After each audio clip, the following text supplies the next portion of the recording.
João 6:66. Começo lendo. Pode acompanhar na sua Bíblia. Desde então, muitos dos seus discípulos tornaram para trás e já não andavam com ele. Então disse Jesus aos 12: Quereis vós também retirar-vos? Respondeu-lhe, pois, Simão Pedro: Senhor, para quem iremos nós? Tu tens as palavras da vida eterna, e nós temos crido e conhecido que tu és o Cristo, o Filho de Deus. O Evangelho não é a matéria introdutória da vida cristã, é a própria vida cristã. Muitos pensam que entendem o Evangelho, simplesmente porque leram e estudaram alguns pontos dele, mas estão enganadas. O Evangelho é muito mais do que um relato histórico.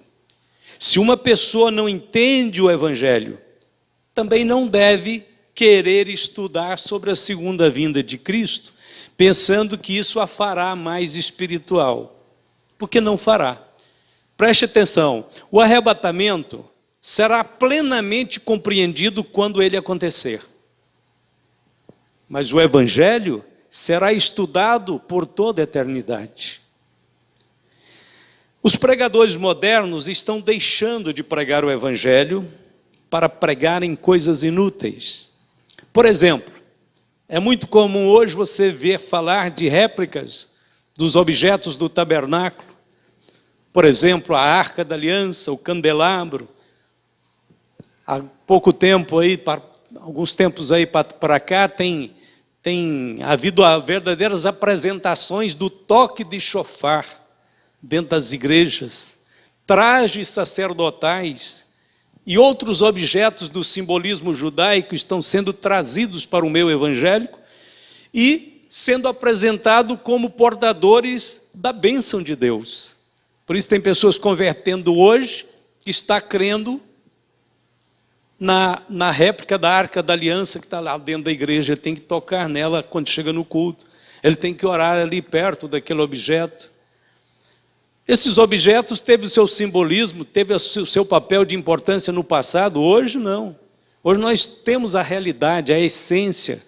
Não vamos deixar a essência para ficar apegado ao símbolo. E pode muito bem o símbolo virar um objeto de idolatria, como de fato está virando. Então, por conta desse sincretismo religioso, muitos são levados a confiar em objetos, em rituais, e não na essência do Evangelho, que é ser uma nova criatura. Sabemos que Deus só pode abençoar através de Jesus Cristo. Deus não tem outro meio para abençoar o homem, senão por meio do seu Filho Jesus. Porque todas quantas promessas há de Deus, são nele sim, e por ele o amém, para a glória de Deus por nós, segundo os Coríntios 1:20.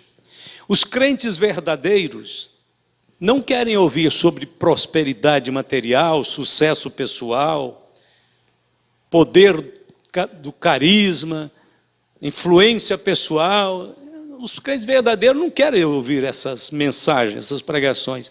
Por quê? Porque elas são muito pobres, o ideal delas é muito baixo, mesquinho, quando comparado à proposta do Evangelho. Mas para os que são chamados, tanto judeus como gregos, lhes pregamos a Cristo, poder de Deus e sabedoria de Deus. 1 Coríntios 1:24. Disse um sábio poeta: falem-me de Cristo, ensinem-me a sua doutrina, descrevam-me a sua paixão e a sua morte. Contem-me sobre a sua ressurreição e o seu bendito reino, e então a minha alma viverá. O poeta que falou essas palavras estava reproduzindo praticamente as palavras do Senhor por meio de Isaías. Inclinai os ouvidos e vinde a mim, ouvi e a vossa alma viverá, porque convosco farei um concerto perpétuo, dando-vos as firmes beneficências de Davi. Isaías 55, verso 3. Paulo entendeu que o pecado é a raiz de todos os fracassos, sendo que o pior de todos os fracassos é a morte. Paulo também entendeu que a única solução para os problemas do homem estava no Evangelho. Todos os que insistirem em viver a parte do Evangelho perecerão. Muitos dizem, se você for, muitos pregadores dizem isso, pregadores da prosperidade, se você for obediente, Deus te dará muitas bênçãos. É errado ensinar assim. Ser obediente para ganhar bênçãos não é amar a Jesus, é amar a si mesmo. Se alguém vem para o Evangelho por causa de uma proposta dessa, ele está vindo por causa dele mesmo. Ele ainda não descobriu nem de longe o que significa o Evangelho, o que significa Jesus, o que significa o Senhor da Glória. É como dizer, Jesus é apenas uma ponte. Depois que atravessarmos o rio, podemos esquecer a ponte. Não podemos fazer com Jesus o mesmo que fazemos com os medicamentos. O que nós fazemos com os medicamentos? Nós desejamos eles muito quando estamos doentes. Depois que ficamos bons, desprezamos. Os pregadores modernos citam o seguinte texto para falar de prosperidade. Observe o texto. Aquele que nem mesmo a seu próprio filho poupou, antes o entregou por todos nós, como nos não dará também com ele todas as coisas? Romanos 8,32. Eles dizem, você pode ter qualquer coisa de Deus, se ele deu o seu próprio filho. Agora podemos pedir a ele qualquer coisa. Espere aí. Imagine se eu te oferecesse R$1 milhão e você me dissesse, não sei se vou ser totalmente feliz com esse dinheiro, mas espera aí, estou vendo que você tem um par de meias sujas naquele canto. Se você me der R$1 milhão e as meias sujas, aí eu tenho certeza de que serei muito feliz. Isso é uma loucura que estou falando, né? Porque qualquer pessoa que tenha R$1 milhão jamais pensará em meias sujas.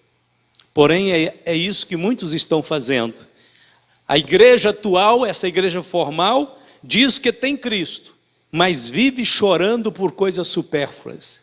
Ora, Jesus tinha que ser suficiente para todos que o têm, todos que o recebem, todos que o amam, todos que o servem. Não é Jesus e mais alguma coisa, não. É Jesus somente Cristo.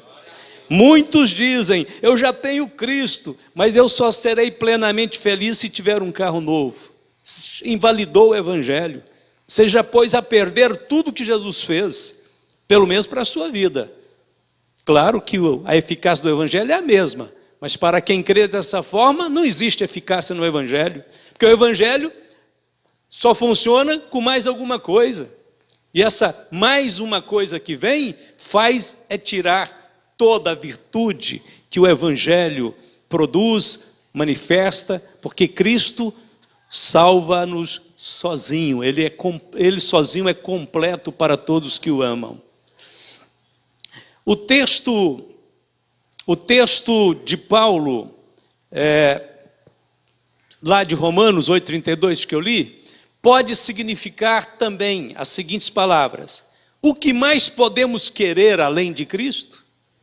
Paulo podia estar querendo dizer era isso. O que mais podemos querer além de Cristo? Não é que ele está incentivando você a pedir qualquer coisa. O que ele está falando é que Deus nos deu o melhor dele, o seu Filho. Tudo que ficou fora é supérfluo. Você nem precisa de ficar preocupado e querendo. Por quê? Ele já nos deu o melhor. Jesus é o melhor de Deus. Como nós entendemos? Nós entendemos isso ao comparar Jesus com outros textos da Bíblia. 1 João 5, 11 e 12, está escrito, e o testemunho é este, que Deus nos deu a vida eterna, e a vida está em seu Filho.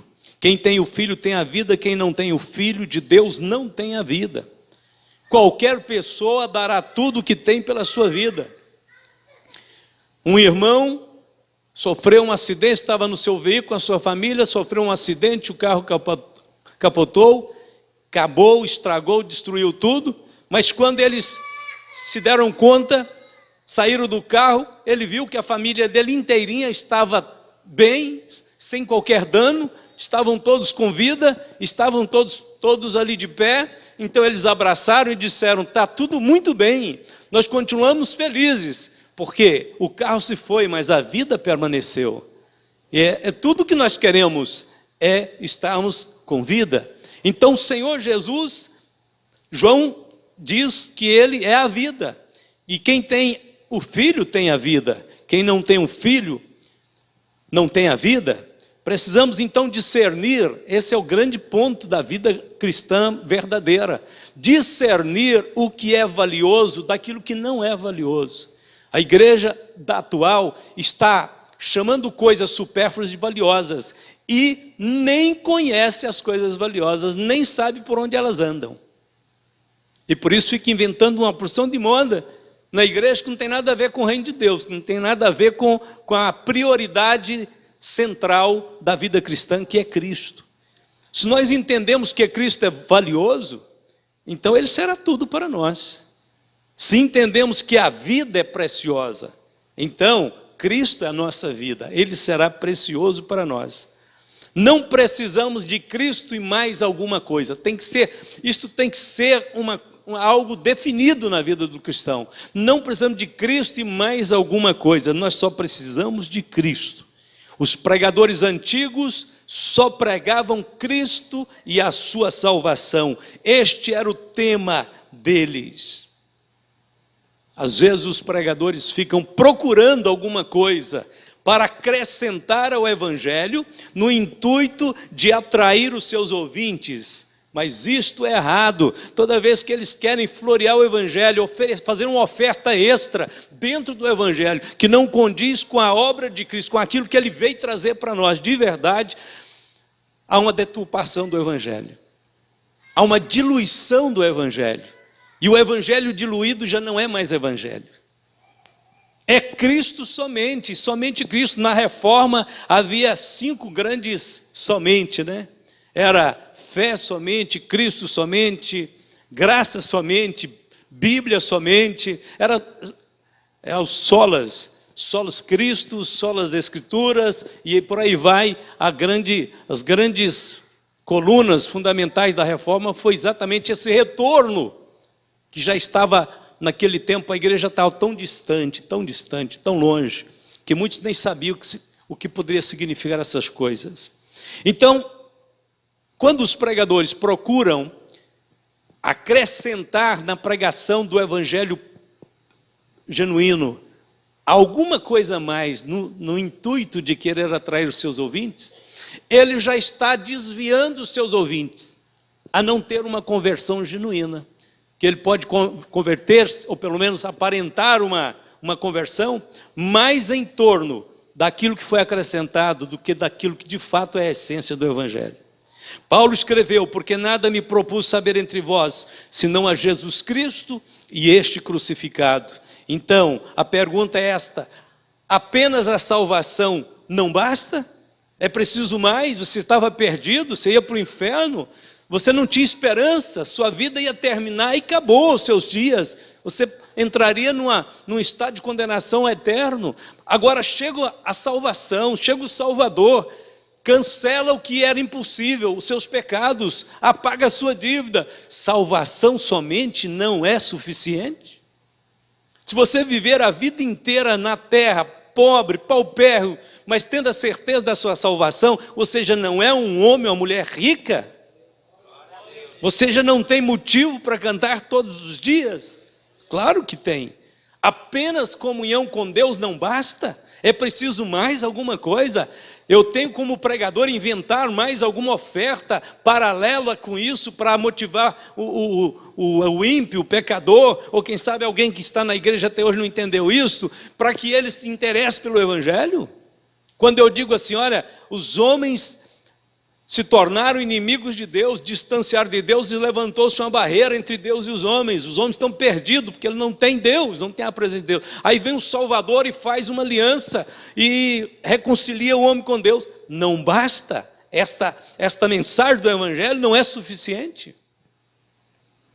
O que mais Cristo precisa fazer para que as pessoas interessem pelo Evangelho, por aquilo que é o Evangelho na sua essência? Paulo amava o evangelho. Mas em nada tenho a minha vida por preciosa, contanto que cumpra com alegria a minha carreira e o ministério que recebi do Senhor Jesus para dar testemunho do evangelho, da graça de Deus. Atos 20, 24. Paulo sabia que o coração do evangelho era a cruz. Ou seja, quando nós falamos de evangelho, estamos falando da cruz. Quando falamos da cruz, estamos falando do evangelho. Milhares de pessoas que se acham dentro de igrejas hoje não conhecem nada sobre a cruz, senão que é uma forma geométrica, é um símbolo, etc. Ele sabe, pensando em obras de arte, alguma coisa, alguma escultura, mas ele não sabe da cruz como a essência do evangelho, como o único caminho que Deus traçou, ligou para que o homem pudesse chegar até ele. Milhares de pessoas então conhecem muito sobre as campanhas de prosperidade, as coisas supérfluas da vida, mas não conhecem sobre a virtude da cruz. Eles pensam na cruz, né? Geralmente pensam na cruz, pelo menos na Semana Santa, na Sexta-feira Santa, e assim mesmo pensam da forma errada. Pensam na cruz como um fracasso, como a razão de uma tristeza profunda. Ao contrário, Paulo via o poder de Deus na cruz de Cristo. Ele escreveu: porque a palavra da cruz é loucura para os que perecem, mas para nós que somos salvos é o poder de Deus. 1 Coríntios 1,18. Além disso, Paulo sentia-se completamente confortado, separado do mundo pela cruz de Cristo. Ele disse: mais longe esteja de mim gloriar-me, a não ser na cruz de nosso Senhor Jesus Cristo, pela qual o mundo está crucificado para mim e eu para o mundo. Gálatas 6,14. Enquanto muitos como Paulo estão descobrindo a glória da cruz, graças a Deus tem muitos cristãos no mundo que vai descobrindo, vai entendendo a glória da cruz, a felicidade da cruz, o regozijo da cruz. Outros ainda se acham completamente ignorantes da única e suficiente fonte de salvação aberta pelo Senhor. Há um bom tempo atrás, estava aqui na igreja, chegou uma senhora num culto. Quando terminamos o culto, ela veio à frente e disse: pastor, eu quero ficar aqui na igreja, eu quero ser crente da sua igreja. Ela não parecia ser cristã já de muito tempo. Ela parece estar decidindo, queria, na maneira dela, então, ela entendeu que tinha que falar comigo e queria ficar aqui. Eu falei: mas muito bem-vinda. Só sentiu bem no culto? Não gostei, eu quero ficar aqui. Vou ser crente aqui. E glória a Deus. Aí logo a gente vimos que ela não era batizada, mas, claro, nós estamos aqui para receber a toda, uma vitória. Ela chegou, quis ficar, e eu disse: fique conosco. Começou a participar dos cultos, começamos a fazer, quando fazíamos culto fora, convidava ela, ela ia também. Chegamos a fazer culto no lar dela, não me lembro mais, ela morava na cidade aqui, em algum lugar, faz tempo. E passou o primeiro mês, ela firme em todas as reuniões. Passou o segundo mês, firme em todas as reuniões. Quando terminou o segundo mês, e a gente já estava dando como uma vitória, né, uma conquista de uma alma, ela aproximou de mim, entrando já no terceiro mês, nos primeiros semanas do terceiro mês. Ela chegou de mim e disse: pastor, eu queria comunicar ao senhor que eu não vou ficar na igreja. Eu falei, eu estava super feliz, né, animado com aquela irmã. Mas o que foi, irmã? Ele disse: não, eu pus uma chácara para vender e já passou 2 meses que eu estou aqui, eu não consegui vender a chácara. Eu falei: então só não queria um salvador, só queria um corretor. Procurou errado o lugar para resolver o problema da venda da chácara. Aqui é lugar de ser salvo, é da alma ser purificada. Falei: continua. Não, eu vim para vender a chácara. Eu não vendi a chácara, então 2 meses foi o suficiente. Eu não dou mais prazo para o corretor, não. Então, tá bem, irmã. Nunca mais vi aquela mulher. Nunca mais a vi. Não sei se Deus, na sua misericórdia, ainda deu maiores oportunidades para ela. Ela teve uma grande oportunidade em 2 meses, ouvindo a pregação do Evangelho. As orações, o nosso comportamento na presença diante dela, que é um testemunho de todos os irmãos, todos desde as crianças até os mais idosos. Graças a Deus, sempre testemunhos são bons. O fato é que aquela senhora é como muitas pessoas que estão na igreja por motivos vários, mas não é por motivo que o Evangelho desafia as pessoas. Não é esse o motivo. O Evangelho não desafia as pessoas. Pregadores inventam desafios que o Evangelho não faz, mas abandona o desafio que o Evangelho faz. Fixam a mente das pessoas em outras coisas acessórias que não têm, objetivamente, nada a ver com salvação.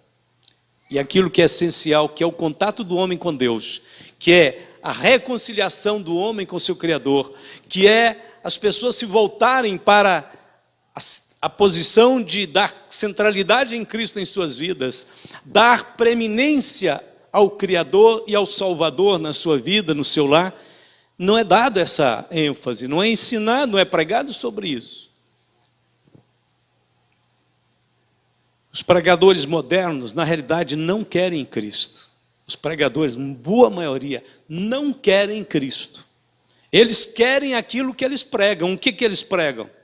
Aquisição de bens, dinheiro, fama, projeção, ser bajulado, ser lisonjeado, ser visto como verdadeiras estrelas. Eles não querem Cristo, porque Cristo ensinou que aquele que é o maior no meio do seu povo é aquele que serve. Quando começou este hábito, né, de pessoal sair, trazer celulares para o templo e tal, então todo cantor, todo pregador novo que aparecia, mais famoso, o pessoal parava de assistir o culto para ficar filmando, tirando fotos e tal, né?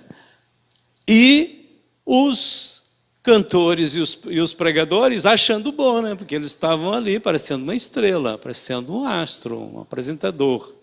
Até que alguns pastores, depois de deixar a coisa correr um tempo, se sentiram perturbados, né? E depois eu fiquei sabendo de alguns pastores que proibiram terminantemente.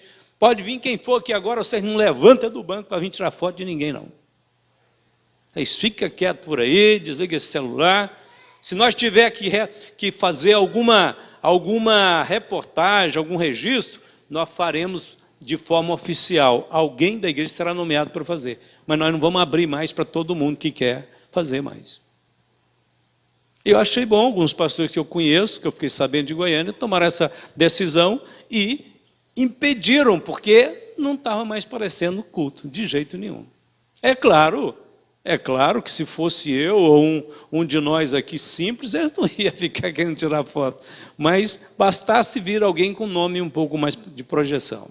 Aí virava uma verdadeira desordem. O Evangelho é para isso. Se eu estiver aqui, não estiver comunicando Deus à sua vida, não estiver comunicando Cristo ao seu coração, se eu comunicar a minha própria imagem, minha própria projeção, minha própria influência, eu sou um fracasso dentro do Evangelho. Quando terminar esse culto, eu espero e desejo muito que todo irmão volte para casa lembrando um pouco, pelo menos um pouco, das palavras que eu estou pregando. Não precisa nem de lembrar, nem de pensar que tipo de camisa eu estava usando, que tipo de gravata, não interessa. Por quê? O pregador é só uma voz, é igual João Batista, eu sou uma voz que clama no deserto. Depois de mim vem alguém que é muito mais poderoso do que eu. João Batista era o precursor do Messias, ele tinha que apresentar Jesus ao mundo, não era ele mesmo. Então, quando perguntaram se era Elias, se era João Batista, ele falou: eu não sou ninguém, eu sou uma voz. Nem nome ele quis dar, nem nome eu tenho. Vocês querem saber como é que eu chamo? Voz. Sou uma voz que clama no deserto, sozinho aqui no meio do deserto. Os pregadores modernistas não querem Cristo. Eles querem aquilo que pregam. são ambiciosos, são materialistas e são mundanos. E as pessoas que o seguem se tornam iguais a eles. Não querem Cristo, somente bens e prazeres terrenos. O verdadeiro cristão não quer coisas, ele quer alguém. O verdadeiro cristão nunca está dividido. O verdadeiro cristão, aquele que é gerado pelo Evangelho autêntico de Cristo, nunca negocia Cristo. E por fim, o verdadeiro cristão está completamente satisfeito com Cristo e mais nada. O Evangelho não é somente, temos que lembrar que quando pregamos o Evangelho, nós estamos pregando a única solução de Deus para a humanidade. Deus não tem outra opção, Deus não tem outra mensagem para o mundo. A mensagem que Deus tem para o mundo é a mensagem do Evangelho.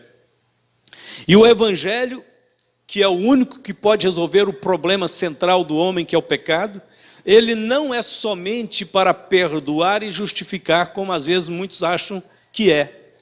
Ele é isto, e se fosse só isso, já era muita coisa. Mas o Evangelho é tão rico, é tão vasto, é tão grandioso, que ele é muito mais do que isso. O homem tem 3 grandes problemas que somente o Evangelho de Jesus Cristo pode resolver. Quais são esses problemas? Primeiro, a condenação do pecado. Segundo, o domínio do pecado. E o terceiro problema que a humanidade tem é quanto à presença do pecado. Vamos explicar isso rapidamente em poucas palavras. O primeiro problema, a condenação do pecado. A provisão do Evangelho, trazendo perdão e justificação, resolve este problema da condenação do pecado. Paulo escreve: portanto, agora nenhuma condenação há para os que estão em Cristo Jesus. Nenhuma condenação há. Esta é a solução do Evangelho para o problema do pecado, da condenação. Aquilo que te fazia se sentir miserável, separado de Deus, devedor. O Evangelho de Jesus Cristo vem com o pagamento. Pedro disse que ele pagou pelos nossos pecados, não foi com prata nem com ouro, não foi com coisas corruptíveis, mas com seu próprio sangue. Seu sangue imaculado, perfeito. Esta primeira resposta do Evangelho para a condenação do pecado, ela já é passada em nossa vida. Já foi consumado. Deus já cancelou nossas dívidas. O segundo problema, que é o problema do poder do pecado, domínio do pecado. Como ele é resolvido? O Evangelho apresenta a solução através de nossa identificação com Cristo em sua morte. Quando nós nos apegamos a Cristo e diz: eu estou crucificado com Ele, como disse Paulo, então nessa identificação nossa com Cristo, Ele nos livra do poder do pecado. Estamos mortos e o pecado não terá domínio mais sobre vós, porque não estáis debaixo da lei, mas debaixo da graça. Isto é presente. Esta obra está funcionando em nossa vida. Por isso que todo dia você tem que se considerar morto com Cristo. Você tem que se considerar que está na cruz com Ele. Por quê? Porque o pecado não vai mexer com uma pessoa, com um morto. Se alguém faz uma ofensa por uma pessoa morta, ela não reage. É assim que a gente tem que se considerar neste mundo: morto para o pecado, para as ofensas, para as agressões. O mundo vai agredir o cristão? Vai agredir. Ele não vai falar nada, ele não vai brigar. Por quê? Porque ele está morto. Eu morri para o pecado, estou com Cristo na cruz. Como ele morreu, eu estou com ele ali. Então esse trabalho é presente. Essa identificação com Cristo, olha que coisa linda. Essa identificação com Cristo ali na cruz nos afasta do velho homem, tira o velho homem da linha de frente, afasta ele para um canto e nos aproxima do novo homem que, segundo Deus, é criado em verdadeira justiça e santidade. Esse processo divino depende da nossa cooperação. A gente tem que decidir que quer estar morto com Ele. A gente tem que renovar todos os dias o propósito de continuar com Ele na cruz. Este processo começa na conversão e prossegue a vida inteira. A nossa transformação espiritual depende de uma atitude fundamental. O Evangelho ensina isso. É por isso que o Evangelho é algo profundo. O Evangelho nos ensina que nós temos que tirar os olhos de nós mesmos e fixarmos o nosso olhar em Cristo. Olha que coisa profunda e maravilhosa. Você pode ser transformado, seu caráter mudar, você se tornar um crente exuberante, cheio do Espírito Santo, na medida que você para de olhar para você. Os crentes mais problemáticos são aqueles que ficam olhando para eles mesmos. Pare de olhar para você e olhe para Cristo. Portanto, nós também que estamos, aliás, mas todos nós com a cara descoberta, refletindo como um espelho a glória do Senhor, somos transformados de glória em glória, na mesma imagem, como pelo Espírito do Senhor. Segundo aos Coríntios, capítulo 3, verso 18. Como nós somos transformados? Olhando para Cristo, não para nós mesmos. Se olharmos para nós mesmos, estacionaremos. Se olharmos para Cristo, seremos transformados de glória em glória. E por fim, a última coisa, que é a presença do pecado. Esta será resolvida no futuro. Ainda temos que conviver com a presença do pecado. O pecado que tão de perto nos rodeia. Esta etapa de ser livre da presença do pecado é chamada no Evangelho de glorificação. É a etapa em que nós seremos revestidos da imortalidade. Alcançaremos um novo corpo, uma nova glória de vida e um novo nível de vida espiritual, aonde os pontos fracos da nossa existência humana será eliminado e nós viveremos a plenitude da vida que Cristo nos trouxe, que por enquanto não é possível que ela seja comunicada na sua plenitude, porque o vaso não comporta, ele é de barro. Então Deus vai nos dar um outro corpo glorioso, espiritual. Eis aqui vos digo um mistério, na verdade nem todos dormiremos, mas todos seremos transformados. E Jesus disse o seguinte: porque na ressurreição nem casam nem são dados em casamento, mas serão como os anjos no céu. Que coisa maravilhosa e linda, né? O Senhor está dizendo o seguinte: desejos pertinentes a essa vida, necessidades pertinentes a essa dimensão que estamos vendo hoje, desaparecerão.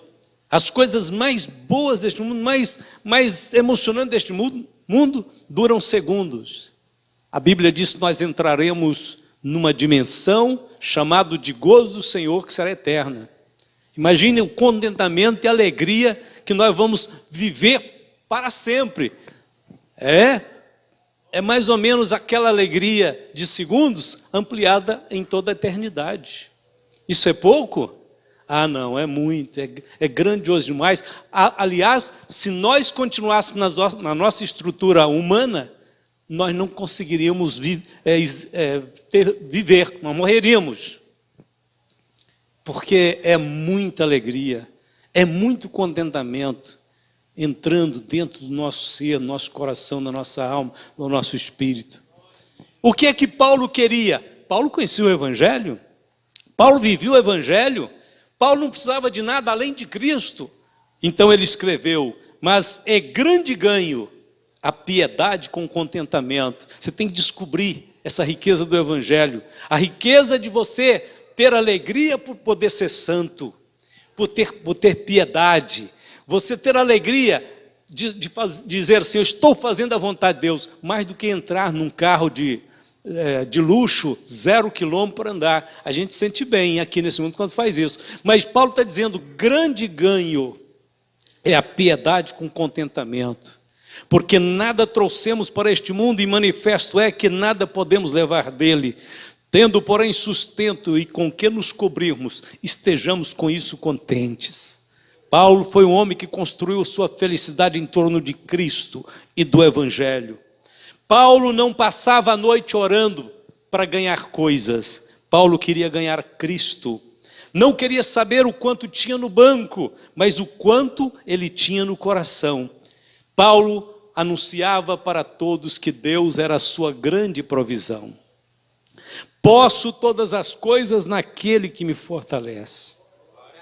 Paulo não media a alegria dele pela abundância e nem pela necessidade. Por quê? Porque não estava nem em uma nem na outra. O centro da vida dele, o eixo da vida dele estava em ter Deus no coração. Estava em amar Jesus de todo o coração dele.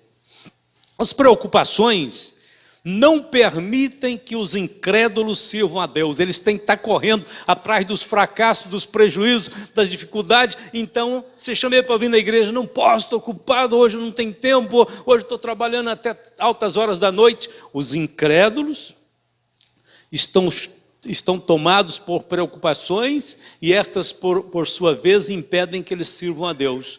Paulo aprendeu o caminho certo. Ao contrário, então, do mundo normal ao redor de Paulo, a fé de Paulo o deixava livre para servir a Deus. É mais ou menos o que o escritor aos Hebreus ensina, que nós podemos entrar no descanso do Senhor enquanto caminhamos por este mundo.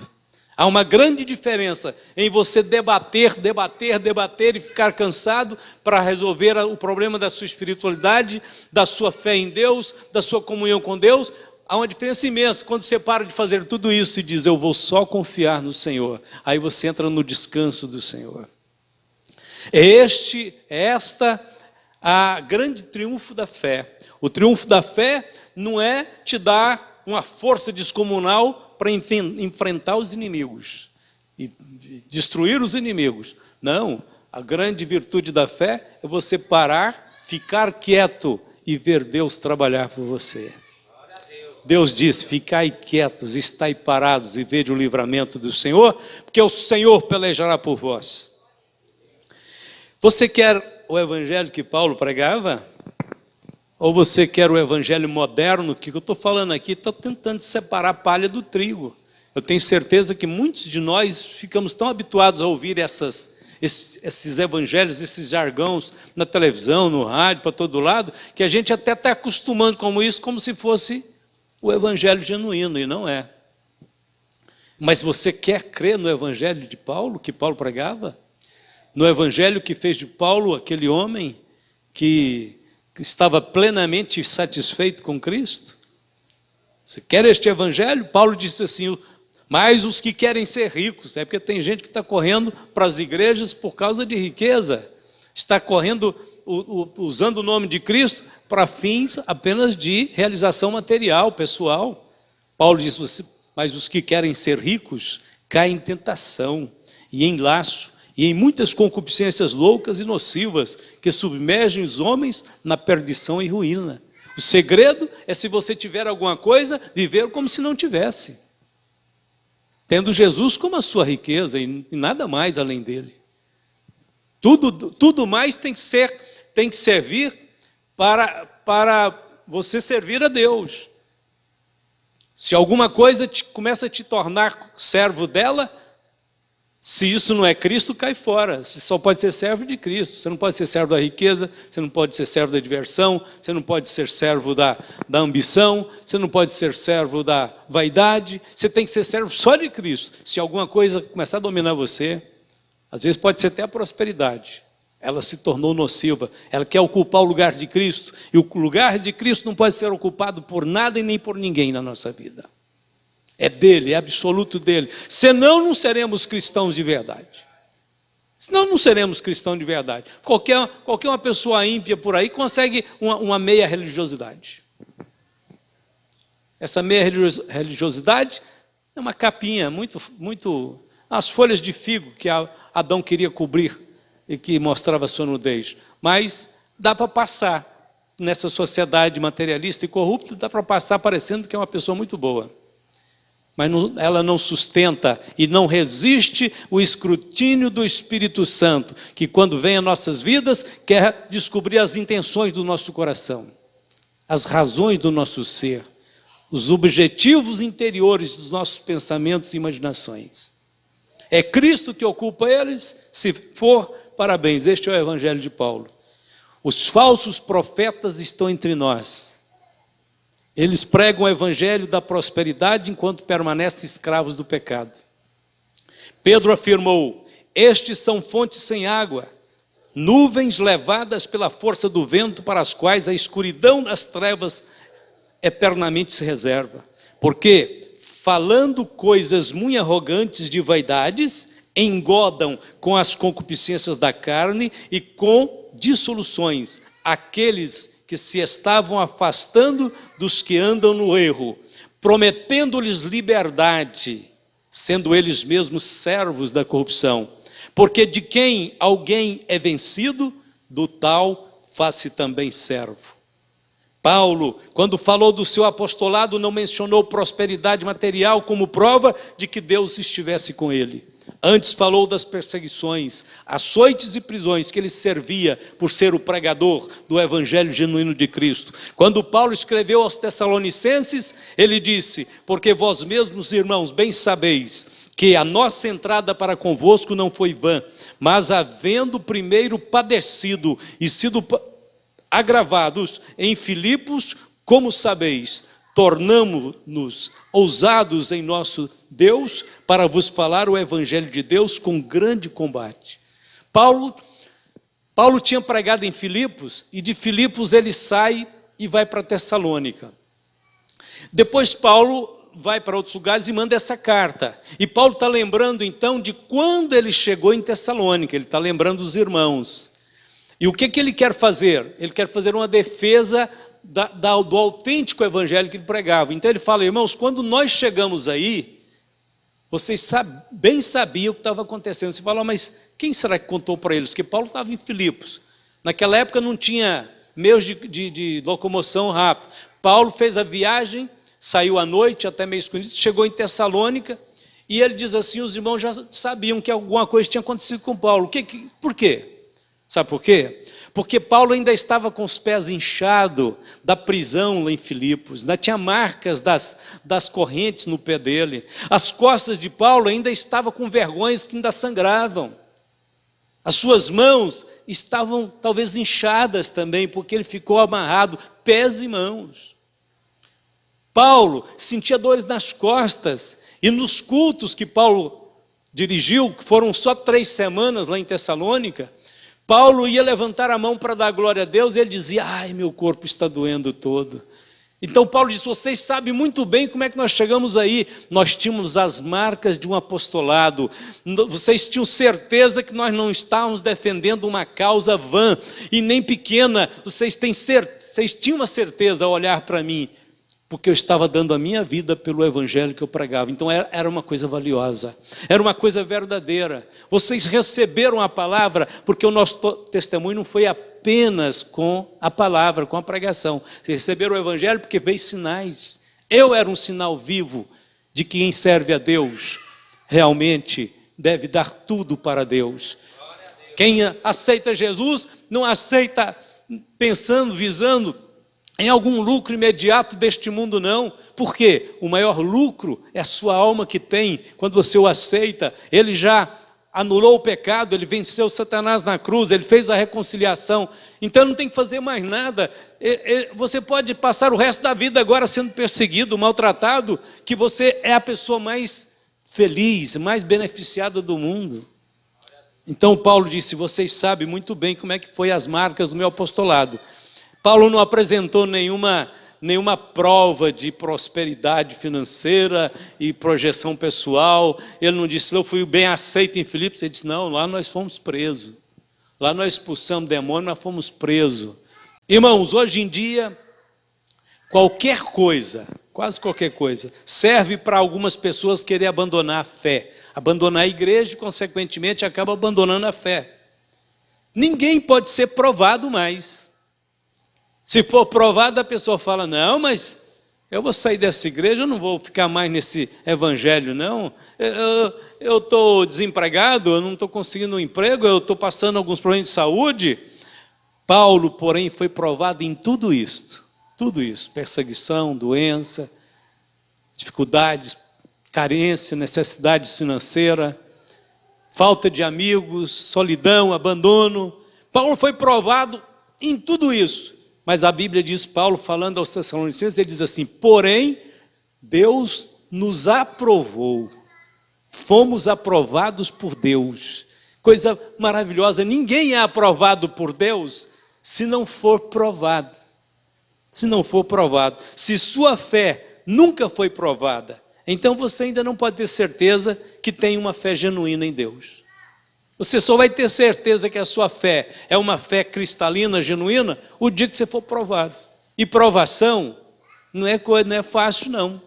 É difícil. Primeiro porque a gente não sabe explicar provação. Você só sabe que não podia estar passando o que está passando, mas está passando. Mas por quê? Porque não tem porquê. Se explicar, acaba, não é mais provação. Provação é exatamente essa grande interrogação que a gente diz: mas Senhor, eu creio tanto no Senhor, eu espero tanto em Deus, eu estou procurando fazer o melhor para o Senhor na tua casa, e mesmo assim, se for uma coisa fácil de explicar, não é provação. Para que a prova da vossa fé, muito mais preciosa do que o ouro que perece e é provado pelo fogo, se ache em louvor e honra e glória na revelação de Jesus Cristo. Quero finalizar dizendo: certifique-se de que você está crendo no Evangelho genuíno, no Evangelho sem misturas, em que Cristo é central nele e a sua alma é perfeitamente completa nele, sem acrescentar nada, sem querer meias sujas.